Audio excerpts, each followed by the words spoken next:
Tumigil na kami naglaro ni Luisabeth dahil may nakita siyang pogi. Ayun o yung nakapayong and naka-green na polo.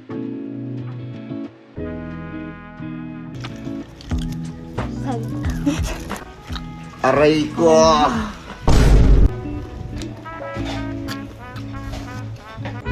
Ayun guys, tignan nyo naman yung aura ni Luisa dyan. Oh, shit. Tignan nyo naman kami dyan guys, para bang me at D ang tawagan. A day in my life with Luisabeth Kalimlim. At dahil mainit ang panahon, pumunta kami sa malapit na milk teahan sa amin, ang Connectivity Shop.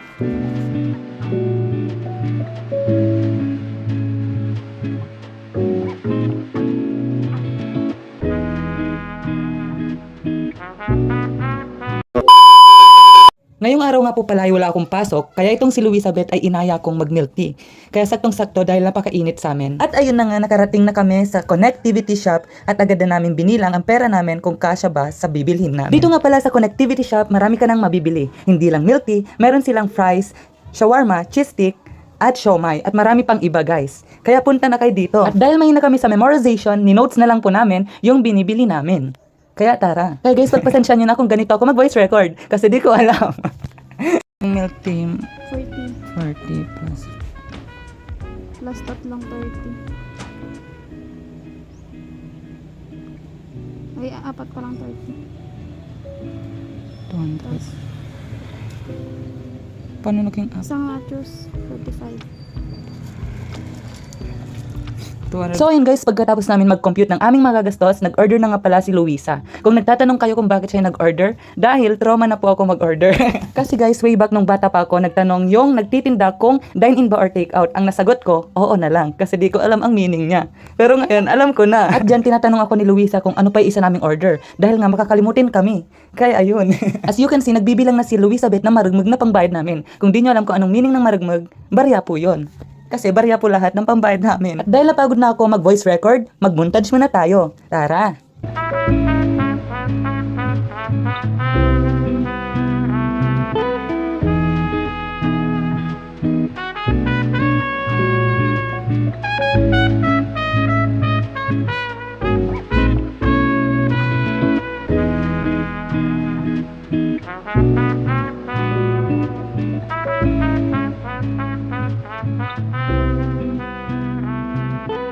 Dito nga pala sa Connectivity Shop, marami na silang palaro tulad ng Jenga, stacking games at iba pa, kaya hindi na kayo maboboard ng mga kaibigan mo. Habang ang hinintay namin yung order namin, naisipan nga po namin maglaro ng stacking games. At dahil wala na akong masabi, explain ko na lang kung paano to laruin. So susuksukin mo muna yung card and bubunot ka kung ano yung mabunot mo, yun yung ilalagay mo dyan sa stacking games.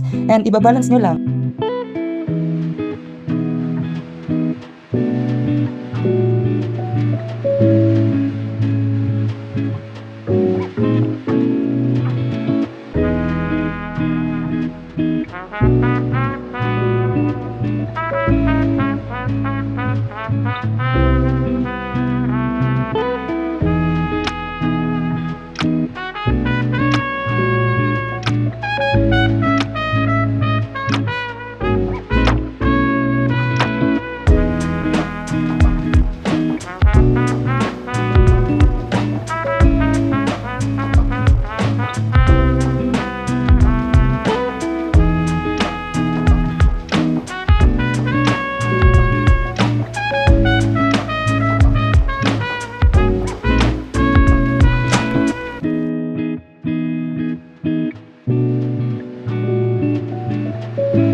Tumigil na kami naglaro ni Luisabeth dahil may nakita siyang pogi. Ayun o yung nakapayong and naka-green na polo. At ayun na nga, hindi makamove on si Luisabeth sa nakita niyang pogi. Kaya kung kakilala niyo yun, comment down below. Dito sa part na to ay boring na kami dahil ang tagal iserve yung binili namin. Pero alam naman namin na worth it yung lasa, kaya nga pinupunta ng tao, di ba?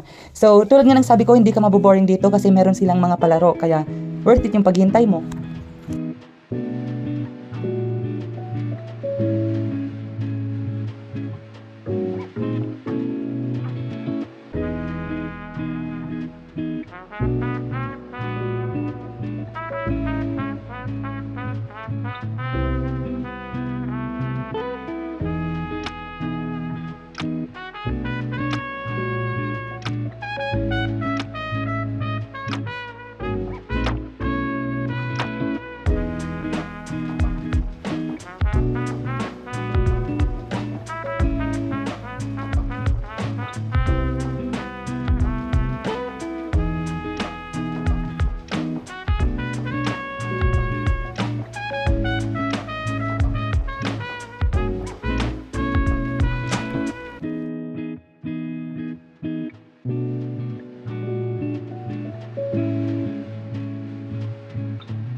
At ayun na nga, nagsawa na kami sa stacking games kaya kumuha ko ng panibagong laruan at hindi namin na-expect na sinerve na pala ang aming order. So yung nag-serve siya nga po pala yung may-ari ng connectivity shop, napakaganda niya and napakabait guys. At tinulungan ko na nga pala si ate na ilagay yung mga foods namin kasi gutom na kami. At kita nyo naman dyan yung reaction ng aking kaibigan, napaka-OA guys. At ayan na nga po lahat ng in-order namin and i-rate po namin lahat yan guys, kaya panoorin nyo hanggang huli. Dito sa part na to at para may thrill itong vlog na to, naglaro kami ng Jenga at kung sino yung makakatanggal ng Jenga, siya yung kakain.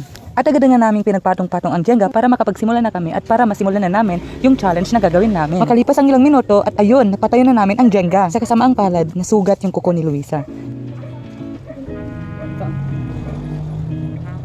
Sa part na ito ay magsisimula na kami at nag-post muna kami ng pang-thumbnail namin. At na-realize namin na nagmumukha na kaming tanga kaya nagsimula na kami. At dahil wala na akong masabi, manood na lang kayo at abangan nyo yung ratings namin sa mga pagkain.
Makalipas ng ilang minuto at ito na nga, mag-ratings na kami sa harap-harapan ng may negosyo.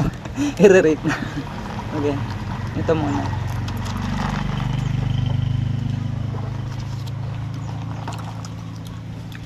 Ano? 7. Okay. 8. Anong next? Anong next? Ako muna. Yan. Yang, ano. Nachos. Aray ko. Kamayin.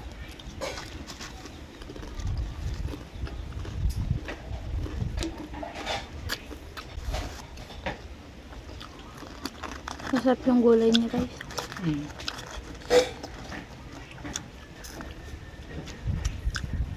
Anong rate na?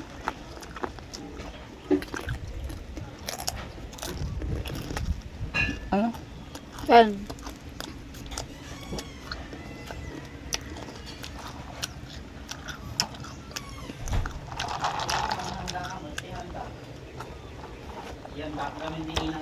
Next is the fries.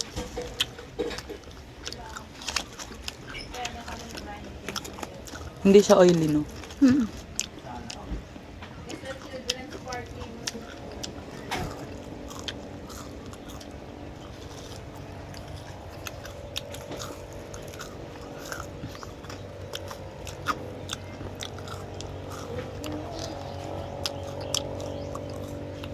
Egg.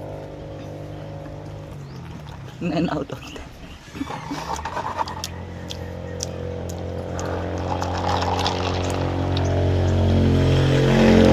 Next, the siomai.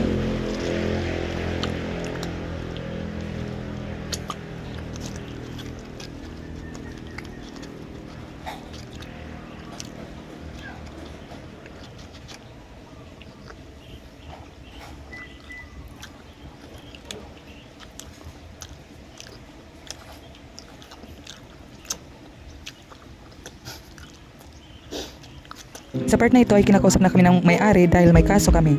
Joke lang regarding sa pina-takeout namin. Isa din dito sa pinakamaganda dito sa Connectivity Shop ay pwede kayo magchismisan ng iyong mga kaibigan. As you can see, makukuha mo talaga yung peace of mind and napaka-aesthetic ng lugar na dito. Kaya ano pang hinintay nyo? Tara na dito! Guys, alam nyo ba kung anong pinaka-bestseller ng milky flavor? Ang Okinawa. Guys, if gusto nyo din pumunta dito, matatagpuan nyo lang siya dito sa Sitio Maburak, katabi lang ng Maburak Elementary School. So sa part na ito ay pauwi na po kami and napakainit pa rin guys. Guys, add ko lang pala itong clip na ito at ang ginawa lang namin dyan ay nag-TikTok ng thirst trap.